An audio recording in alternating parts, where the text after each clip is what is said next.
Alors, bonjour à tous et bienvenue pour ce nouvel événement de ce track Corporate Breakfast.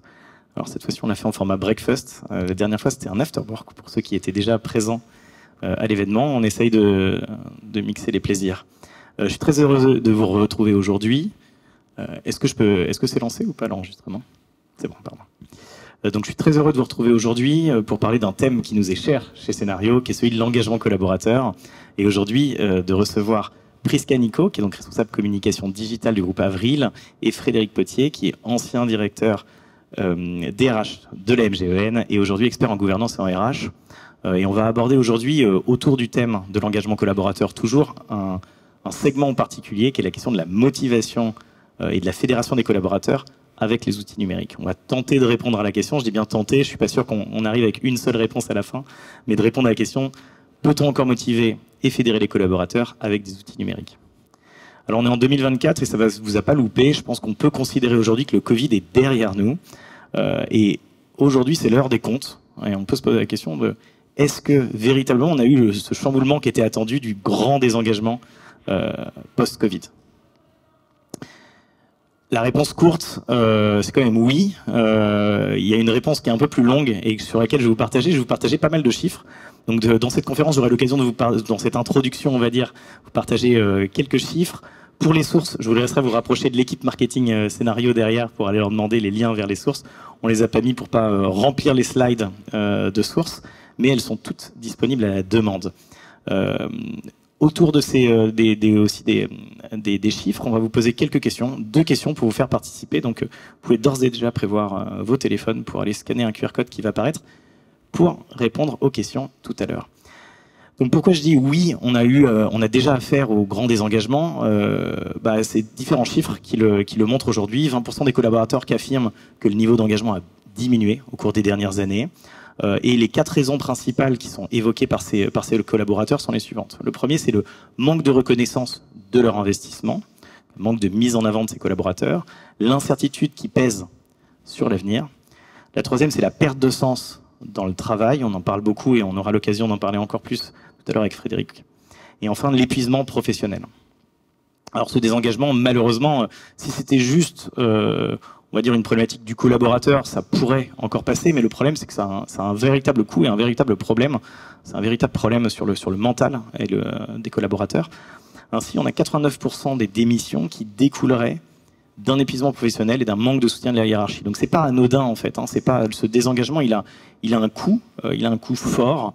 50 à 60% des journées de travail serait dû directement au stress professionnel. Donc c'est un élément qui est à prendre très au sérieux.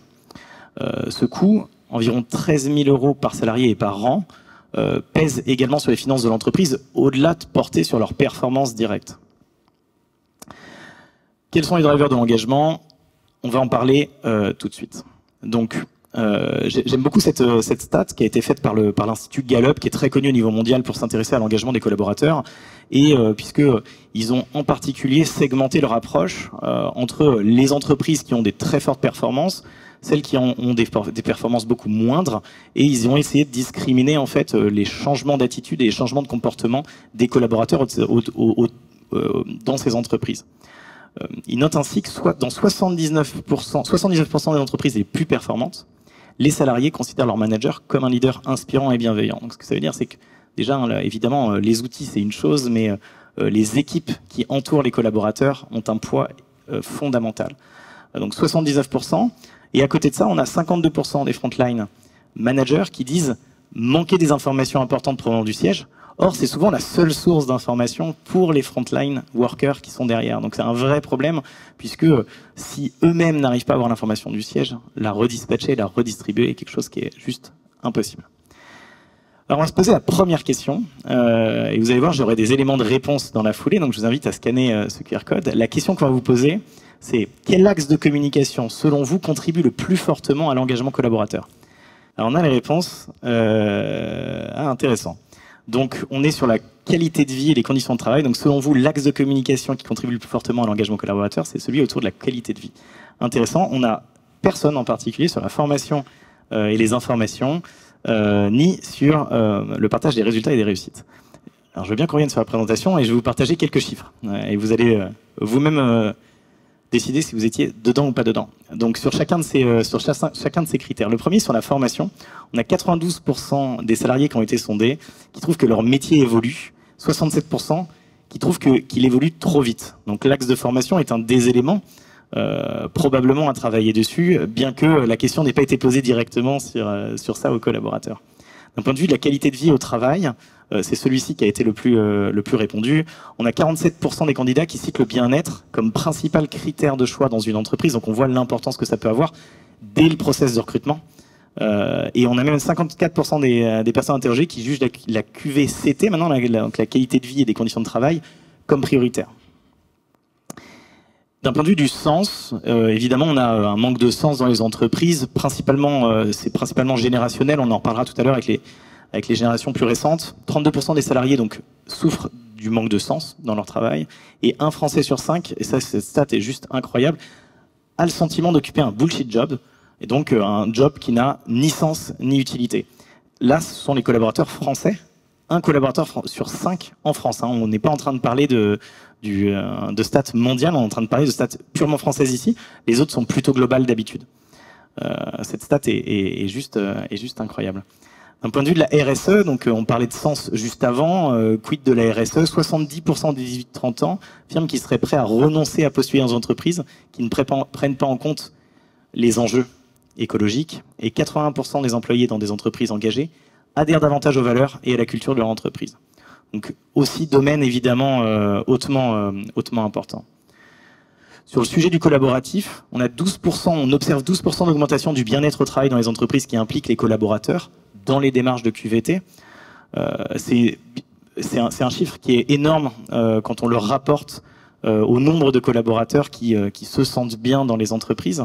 Donc c'est un chiffre qui n'est pas à prendre à la légère. Alors maintenant qu'on a vu ces aspects sur la communication, oui, je finis sur la partie praise, une stat qui a été, vous avez répondu à 0 sur ce chiffre. Pourtant, 70% des salariés souffrent d'un manque de reconnaissance au travail, et le fait de partager leur réussite et leur succès, évidemment, est directement un facteur lié à ça et un facteur d'augmentation de ces chiffres.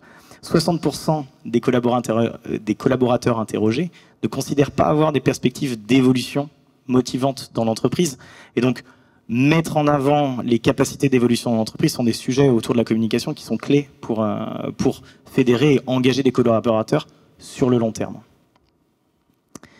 Deuxième question du coup de cette journée et de cette matinée, quel axe doit être intégré en priorité dans un outil digital RH pour fluidifier l'expérience collaborateur?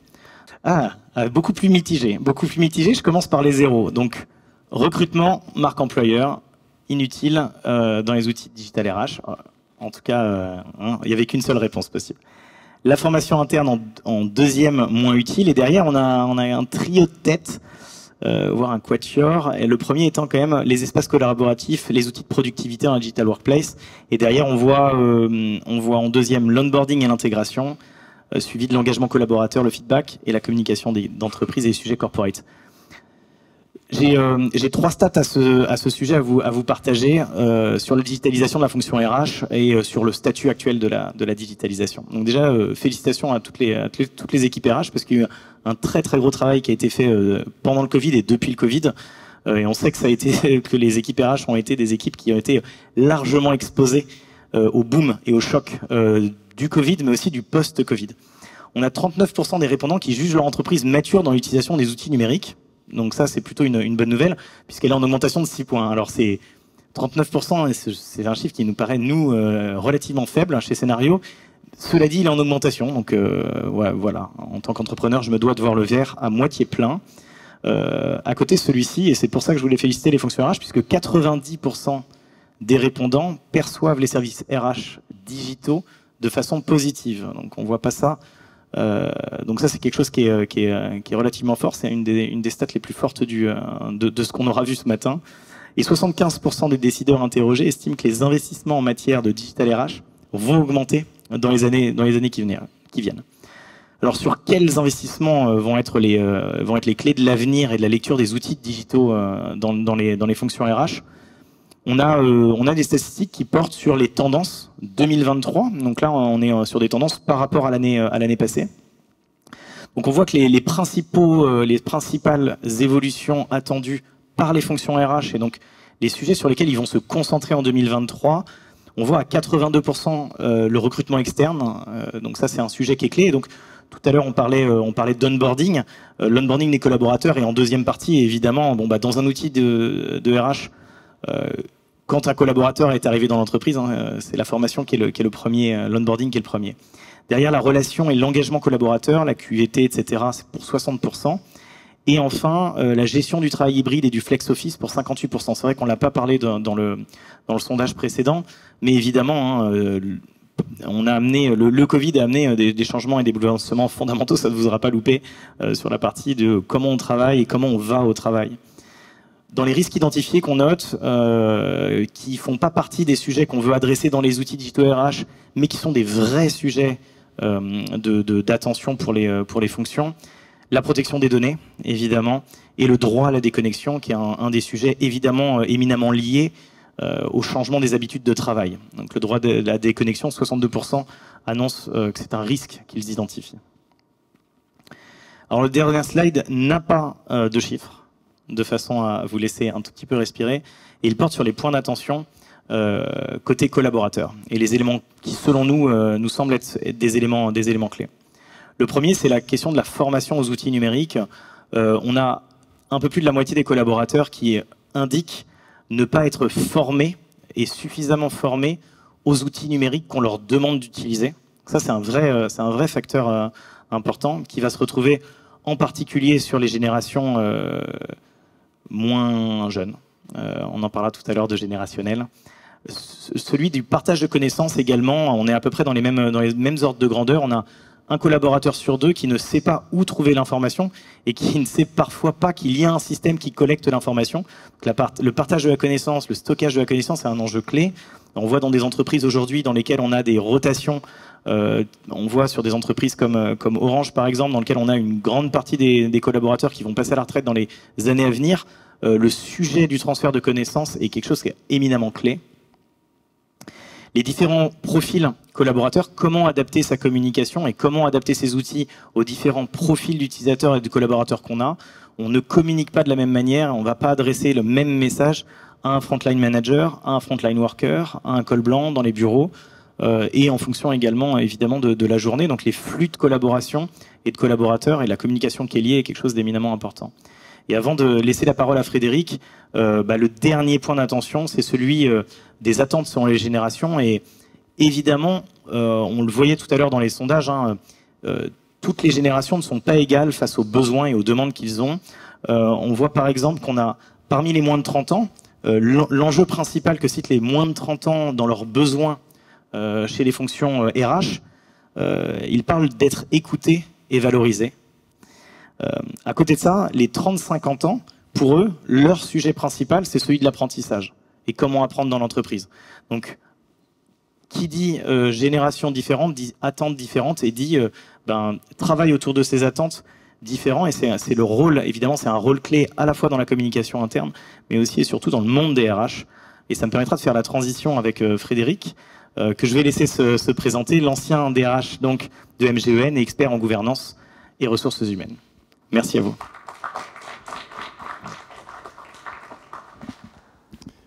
Merci David.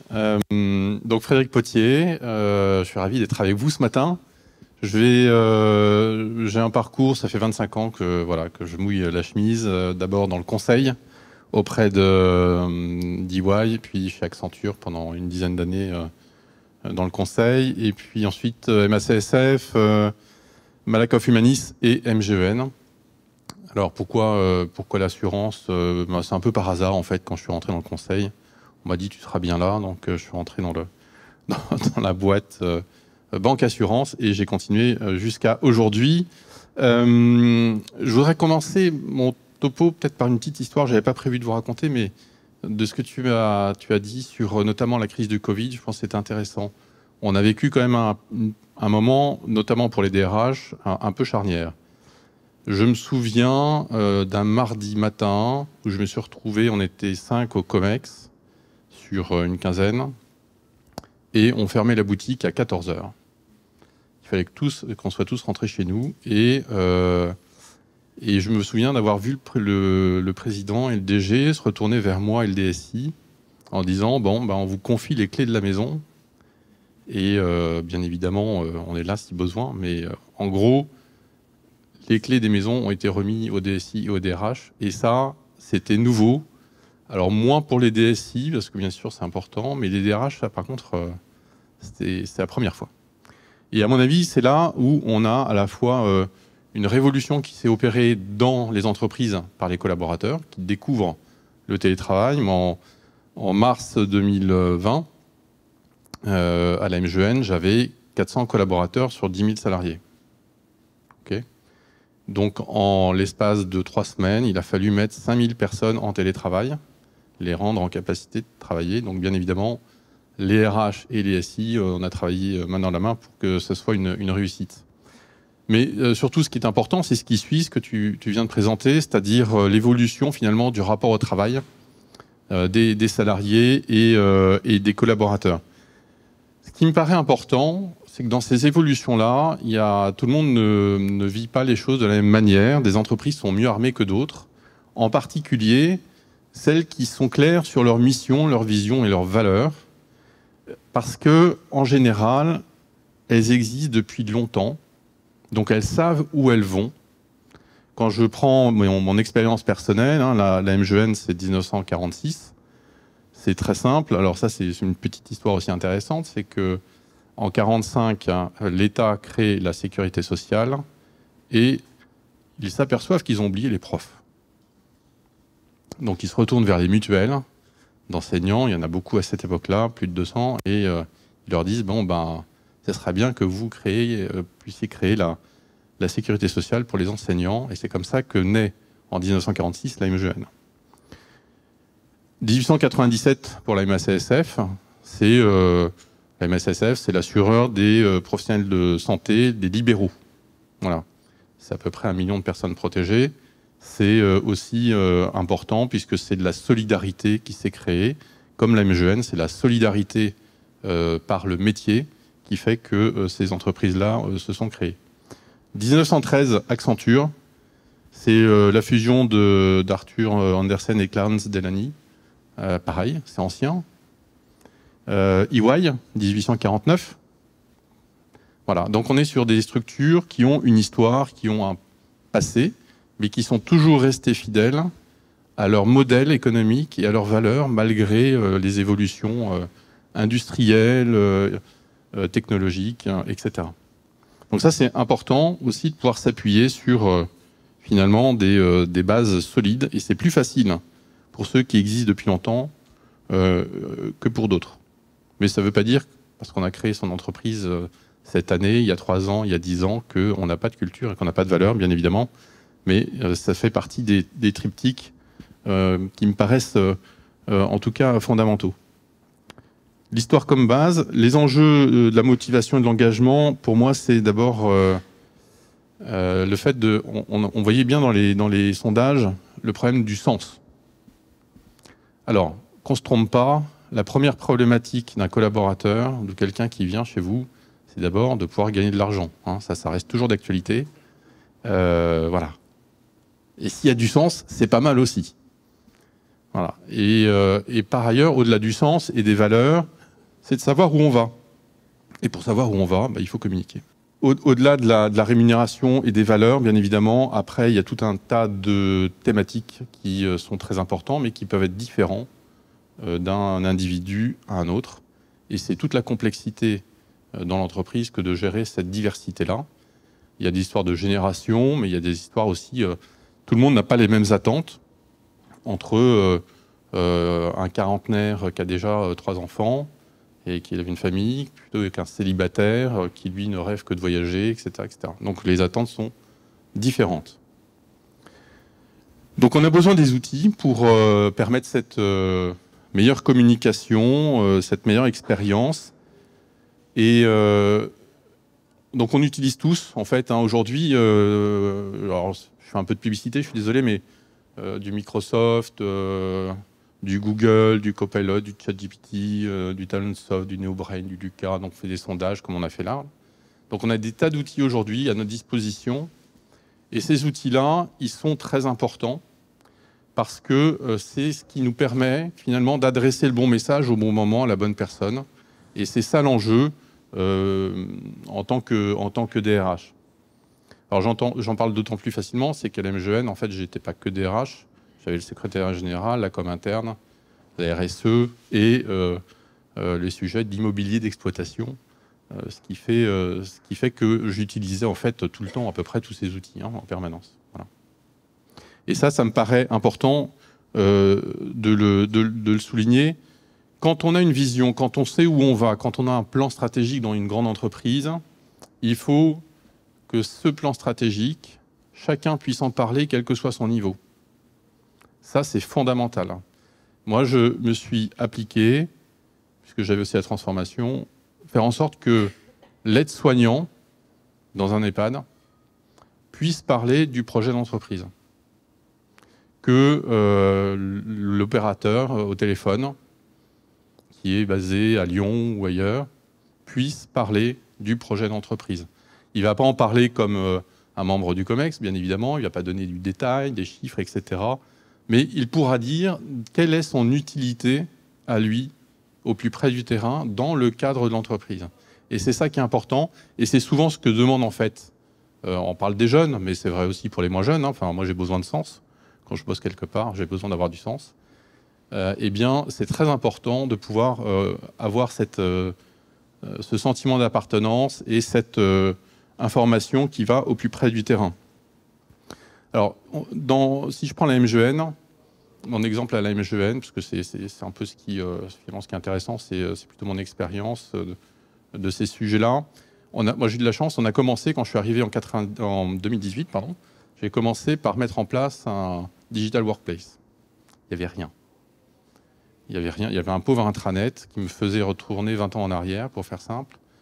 Et donc, on a dit, ça, c'est pas possible. Donc, on va commencer par avoir un outil commun qui nous permet de communiquer entre nous. Et donc, on a monté le Digital Workplace. Et heureusement, parce qu'avec ce qu'on a connu en 2020 et les confinements, ça nous a bien aidés. Et puis, la deuxième étape, une fois qu'on a fait ça, une fois qu'on a passé un peu le Covid, on est passé à un sujet qui a recueilli zéro voix, mais qui est très important. C'est la marque employeur. La marque employeur, c'est partager ses valeurs, c'est dire quelles sont nos valeurs, dire comment l'entreprise, quelle est sa mission, quelles sont ses missions. Et ça, c'est très important, à la fois pour l'externe, pour attirer les talents. Et on sait qu'on a un problème de recrutement aujourd'hui, quels que soient les secteurs d'activité. Donc attirer les talents et garder les meilleurs, bien évidemment. Alors, je ne sais pas si on peut passer le petit film qu'on avait monté. Voilà. Le slide suivant, impeccable. Et comme ça, donc c'est un petit film qui a été réalisé en fait pour les Topcom l'année dernière et qui vous explique ce qu'on a fait en matière de marque employeur. Encore. Voilà. Et encore.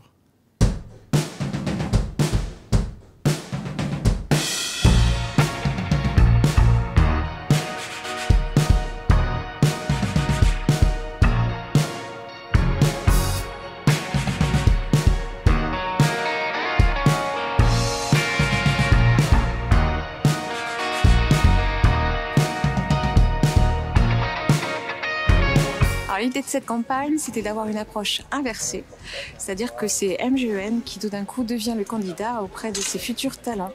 Et MGN demande tout simplement à être employé.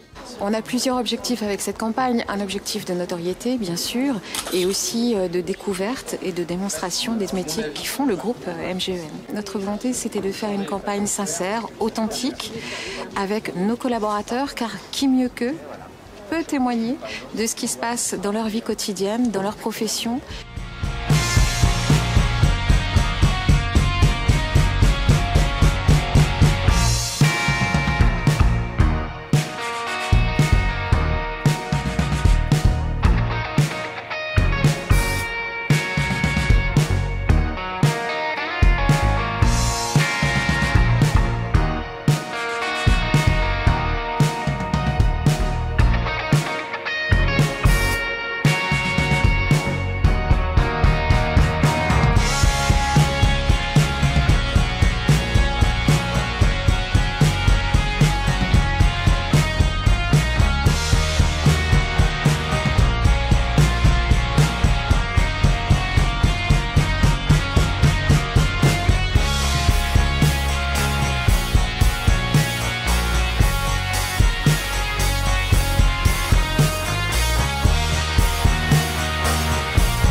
Voilà, donc juste avant de passer à la RSE, c'est un exemple de ce qu'on peut faire. Là, c'est uniquement sur la marque employeur, mais ça, c'est déclinable pour le projet stratégique, etc. Donc on l'a fait, bien évidemment, on fait des webinaires, on fait des émissions quand on a des collaborateurs présents sur tous les territoires français. Quand je dis tous les territoires français, la MGN est présente à Mayotte, à Saint-Pierre-et-Miquelon, etc. Donc il faut pouvoir être présent partout.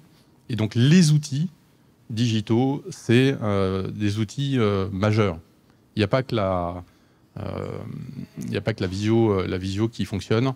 Il faut pouvoir avoir des endroits où on va retrouver de l'information en permanence sur ce qui a été fait. Quand il y a des conférences qui sont organisées, que je puisse avoir accès aux replays, etc., etc. Voilà. Et donc tous ces outils digitaux, ils ont des vraies valeurs ajoutées dans le sentiment d'appartenance, dans l'information des collaborateurs.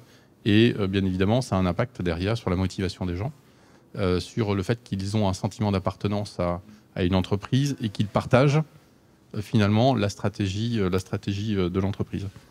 L'autre point important, et le dernier point que je voulais souligner, c'était la lisibilité et la transmission des actions RSE. Alors, beaucoup d'entreprises, on parle de RSE, ça fait souvent de belles images. C'est mieux en fait de dire ce qu'on fait concrètement. Sinon, même les salariés ne croient pas en fait aux politiques qui sont menées dans les entreprises.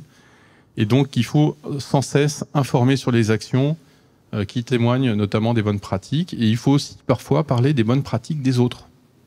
Voilà. Et ça, il ne faut pas hésiter à le faire.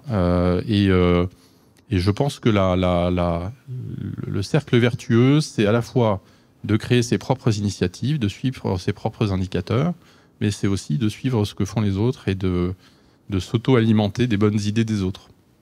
Voilà, donc ça c'est un élément qu'on a aussi mis en place avec des chartes, avec ce qu'on a fait sur l'environnement du travail. L'un des points aussi en matière de RSE visible, alors il y a des choses non visibles. Quand vous faites des économies d'énergie, etc., ça ne se voit pas.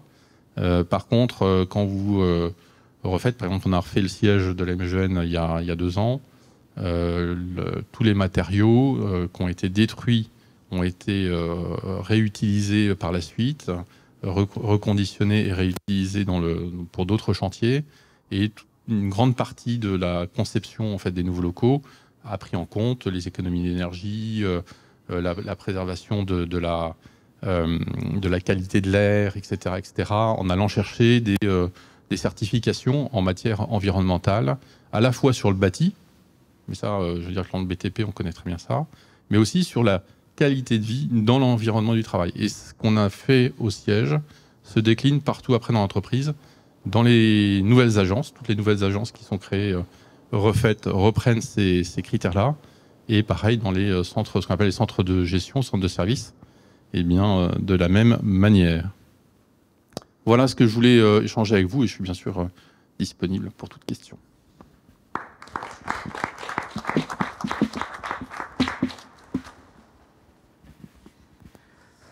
Merci, je ne fais que la transition. Merci beaucoup.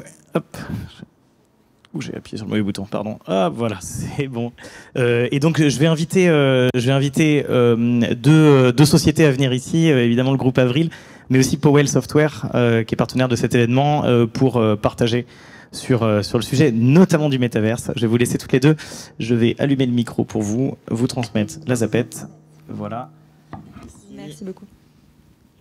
Je crois que c'est bon. 1, 2. Voilà. Je le passe. Merci. Bonjour à tous. Donc moi, je suis Mathilde Place. Je suis Customer Success Manager chez Powell Software. On est une solution Digital Workplace. Donc on a parlé de tout ça juste avant, mais qui met au cœur justement la collaboration et la communication au sein des métiers. Et on a un très beau cas d'usage aujourd'hui avec les stratégies hybrides de communication interne qu'Avril a mis en place à travers le Virtual Building. Et donc, je suis accompagnée de Priska Nico, qui est responsable communication Digital Group d'Avril. Bonjour. Je vais te laisser la main pour présenter la création de l'événement autour des 40 ans d'Avril. Alors, je vais déjà vous donner quelques éléments de contexte, puisque Avril, c'est un groupe qui a eu 40 ans l'année dernière, qui s'est constitué, qui a été créé par les agriculteurs français pour assurer des débouchés à leurs graines, donc notamment de colza, de tournesol. Et il a été créé selon un modèle qui est assez unique puisqu'on ne reverse pas de bénéfices à nos actionnaires, on le réinvestit dans la filière et dans l'outil de prod.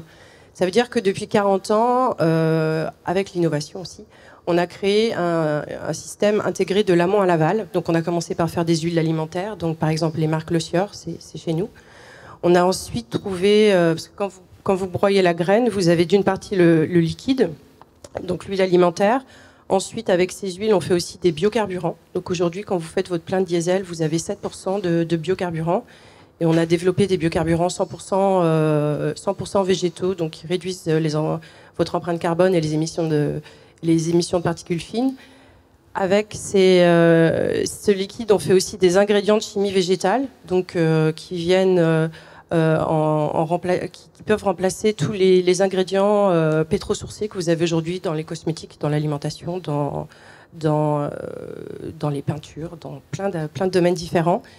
Et ça, c'est pour la partie liquide. Avec la partie solide, on fait de la nutrition animale, donc pour nourrir les élevages de France.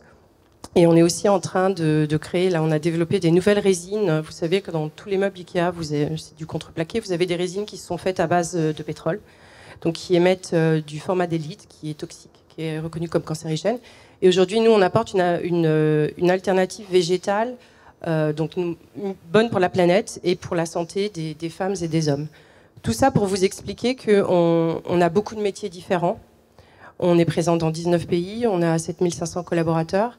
Et au fur et à mesure des années, on a constitué ce groupe avec plein d'identités, de cultures d'entreprises différentes.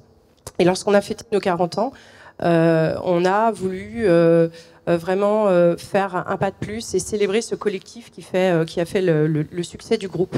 Donc il y a eu une caravane, parce que traditionnellement on fait beaucoup d'événements physiques. Une caravane donc une expo physique qui s'est déplacée sur plusieurs sites de production, mais bon, nous on est sur 19 pays, dont le Brésil, la Malaisie. Au niveau des coûts, de la logistique, on n'était pas en mesure de déployer, d'aller visiter nos 70 sites de prod partout dans le monde.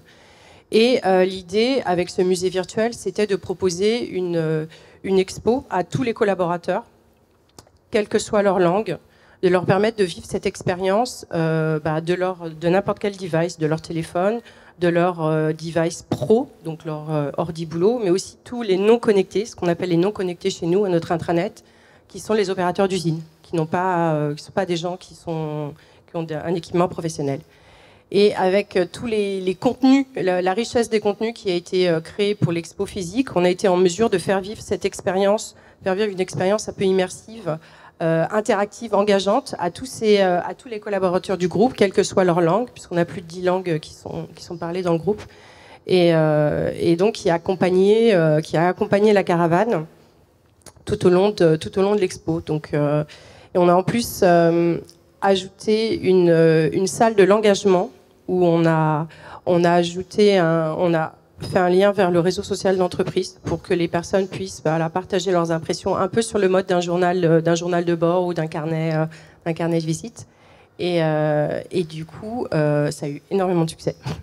Ça a eu énormément de succès puisque cette communauté, ce site, c'était le top 3. Il est resté dans le top 3 des sites les plus visités de notre intranet. Donc on l'a complètement intégré à l'intranet.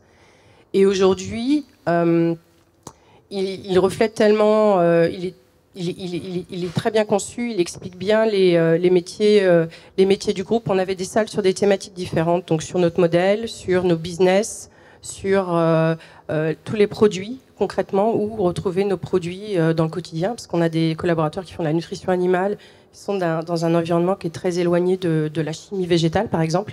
Et ça a permis vraiment de faire un pas dans la construction de ce collectif et du sentiment d'appartenance à un seul groupe. Et justement, on parlait de collaboration et de communication. Comment vous avez communiqué auprès des employés pour avoir ce succès-là à la fin, que ça a été le troisième site le plus visité? Quelle a été la stratégie derrière? Alors nous, on l'a lancé, on fait toujours des pre-launch en présentation COMEX au top 100 et ensuite aux communicants du groupe pour s'assurer que le programme redescende bien. Et on a tous les trimestres une émission télé, le Live Talk. Du coup, on a fait une démo en live aux collaborateurs de l'expérience.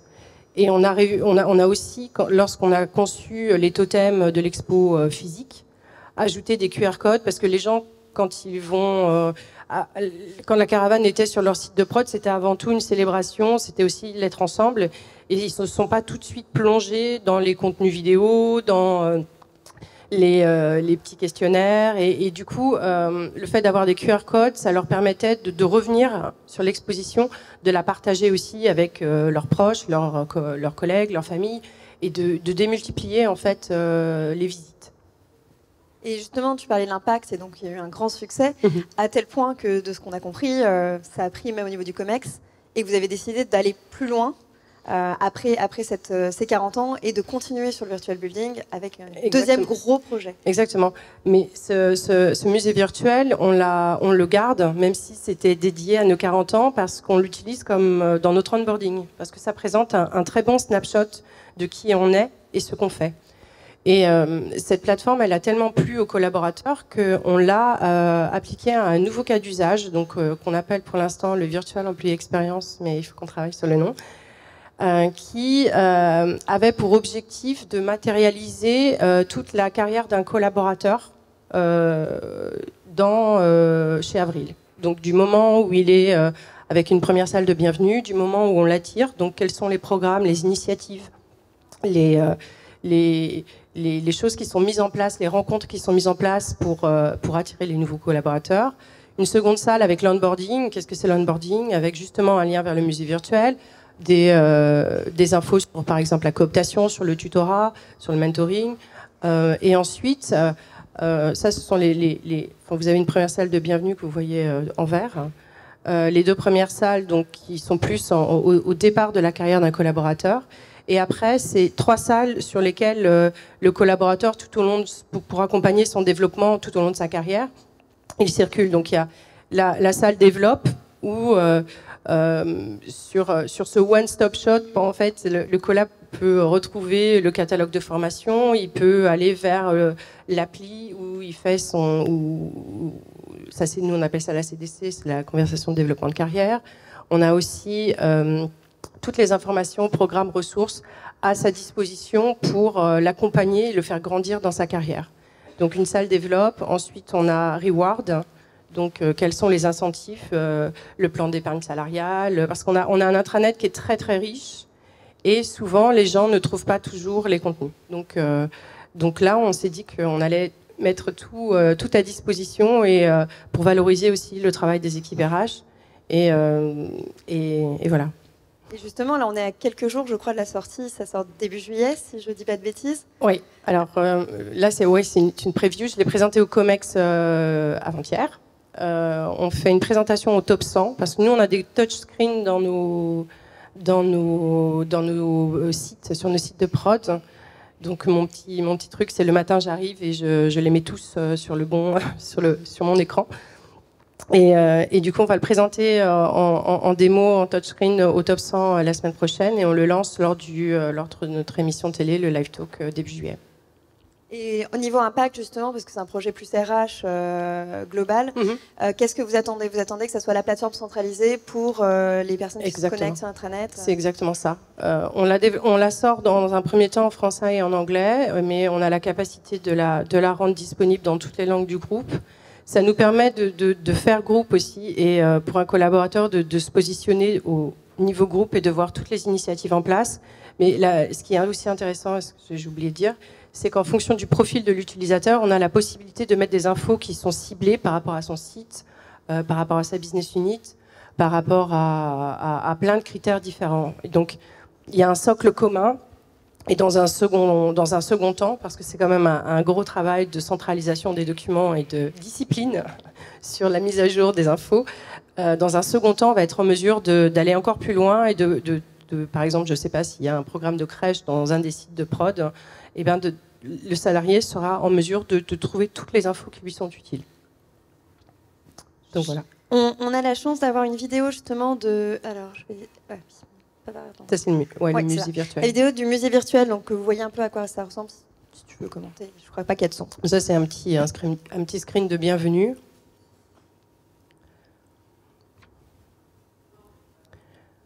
Je vois pas bien. Donc ça, ce sont les différentes salles. Je ne saurais pas vous dire. je ne saurais pas vous dire.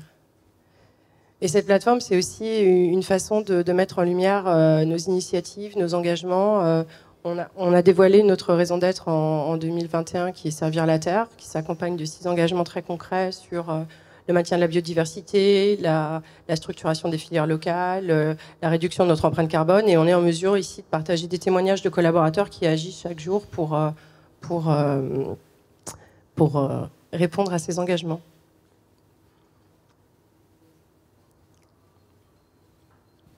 Donc, comme vous voyez, en fait, chaque asset est customisable et cliquable, et donc on a un lien derrière qui rebondit. Et comme on dit, ce qui est difficile en fait avec les digital workplace, c'est de retrouver l'information. Et donc là, on est sur la centralisation vraiment autour de ce projet, et c'est très concret.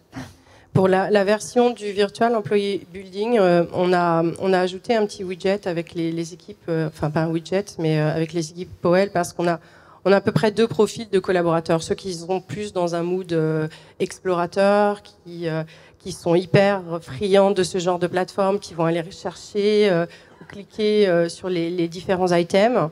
Mais pour ceux qui sont un peu plus réfractaires au digital, on a ajouté à côté de User, tout en haut à gauche, un menu où lorsqu'ils cliquent, ils voient le nom des salles avec les différents items cliquables et ils arrivent directement sur une page en mode navigation classique. Je crois qu'on a un petit screenshot encore de l'employé virtuel. Exactement. Voilà. On a aussi... désolée, là, 2 fois. Voilà. Vous avez les QR codes si vous voulez regarder le témoignage. Il y a une vidéo d'1 heure, un webinaire qu'on avait fait avec Prisca sur justement les 40 ans du Virtual Building. Et la vidéo qu'on vous a montrée juste là, que vous pouvez retrouver en scannant. Je crois qu'on arrive au bout des 10 minutes. Je ne veux pas dire de bêtises. Est-ce que tu as un mot pour conclure sur ce beau projet et surtout longue vie à l'expérience qui arrive début juillet côté Avril? Non, on a hâte de lancer et d'avoir les retours des collaborateurs. Je pense qu'il y a beaucoup d'attentes. Et c'est pas uniquement un projet RH, puisque on met plein de choses en avant. On en profite pour pousser notre nouveau plan stratégique. On met des liens vers les derniers replays des émissions live. Enfin, c'est vraiment un levier, nous, d'engagement et une plateforme qu'on va nourrir au fur et à mesure de l'année, quoi. On en parle souvent sur l'intranet il faut faire vivre. Enfin, on a beau avoir le meilleur outil du monde, l'important c'est le faire vivre derrière. Et donc là, c'est un moyen. L'important, c'est la valeur qu'on apporte aux collaborateurs. C'est ça surtout. Il ne faut pas oublier. Merci beaucoup, Prisca.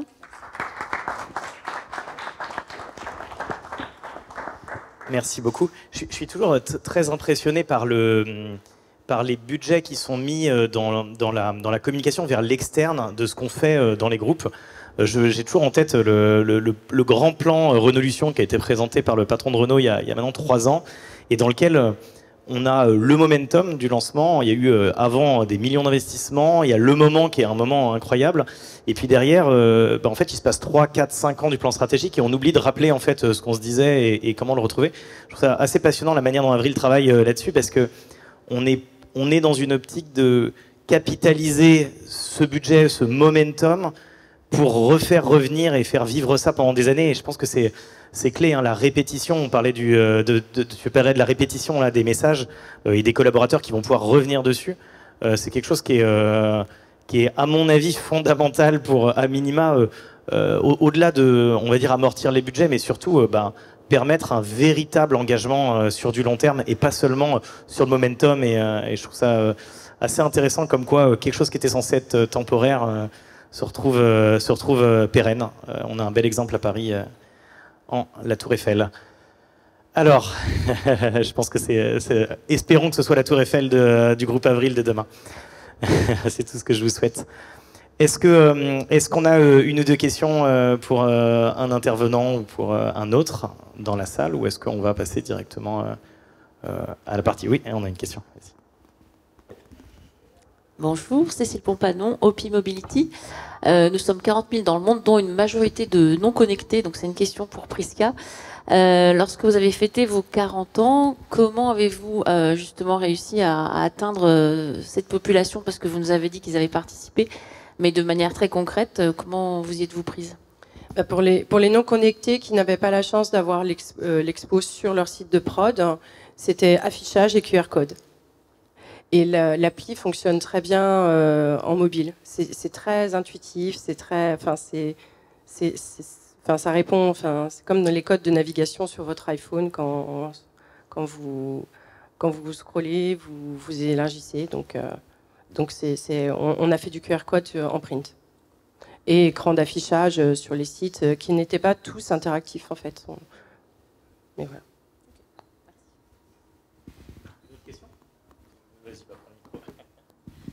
Moi, j'ai une question pour Frédéric sur. Je vous parlais justement de cette campagne de recrutement. Vous avez parlé de niveau social, etc., les résultats que vous avez eus, mais en termes vraiment de recrutement, vous avez réussi à recruter la population que vous souhaitiez et les bonnes personnes? Oui, c'est important. D'abord, il faut, pour toute campagne, quelle qu'elle soit, dès qu'on investit quelque chose, il faut pouvoir mesurer l'efficacité de ce qu'on a fait. Pour faire simple, on a multiplié le nombre de CV par 4. Et surtout, on a gagné en qualité. Alors, il y a de la quantité, mais on a surtout gagné en qualité.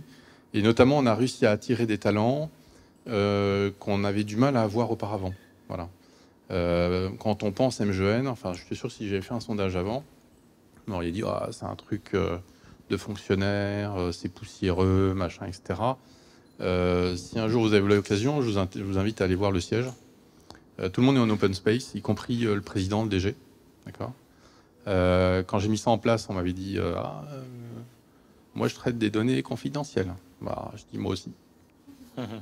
Voilà. Donc voilà, faut pas se fier. Je pense qu'il faut faire savoir à l'extérieur comment on se transforme de l'intérieur.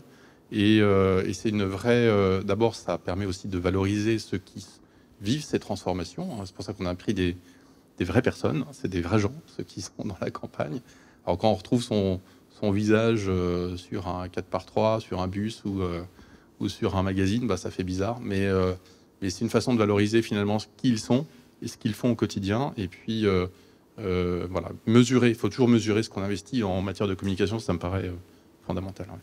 Et pour faire un lien avec un des slides tout à l'heure, je pense que le fait de mettre en avant les réussites des collaborateurs et montrer aux collaborateurs qu'ils comptent dans l'entreprise, c'est quelque chose qui est effectivement fondamental. Et je trouve l'idée de mettre le collaborateur carrément sur les affiches, je l'ai vu aussi récemment chez Saint-Gobain, qui a fait une grosse campagne dessus et qui est, je trouve ça superbe. À la fois pour eux, c'est une super opportunité, et puis ça permet, je pense, d'infuser en interne ce qu'on est en externe, et pas seulement se contenter de la marque employeur pour l'externe, mais la faire revivre en interne avec un sentiment d'appartenance. Peut-être un complément de réponse par rapport à la question précédente sur comment on arrive à finalement à faire vivre des événements, même quand on est très dispersé, etc. Nous, on a fêté, la MGN a fêté ses 75 ans il y a 2 ans. Et en fait, pour atteindre chaque agence, parce qu'on ne pouvait pas se déplacer partout, on avait fait des box pour fêter. Donc chaque responsable d'agence recevait une box. Et il y avait de quoi fêter dignement ses 75 ans, avec un temps pris sur, bien sûr, le temps de travail, c'était négocié avec les syndicats, mais que chacun puisse festoyer à un moment donné. Donc il y avait du champagne, il y avait 2-3 trucs, voilà, comme ça. Alors on va rester là-dessus. Je vous remercie tous pour votre participation. Merci aux intervenants qu'on peut encore applaudir. Merci beaucoup. Et puis, vous avez vu, le petit déjeuner est toujours servi, donc n'hésitez pas à rester et à discuter avec les intervenants également. Profitez-en. Un grand merci à tous. Merci à l'équipe marketing de Scénario pour l'organisation aux petits oignons de cet événement, et à très vite.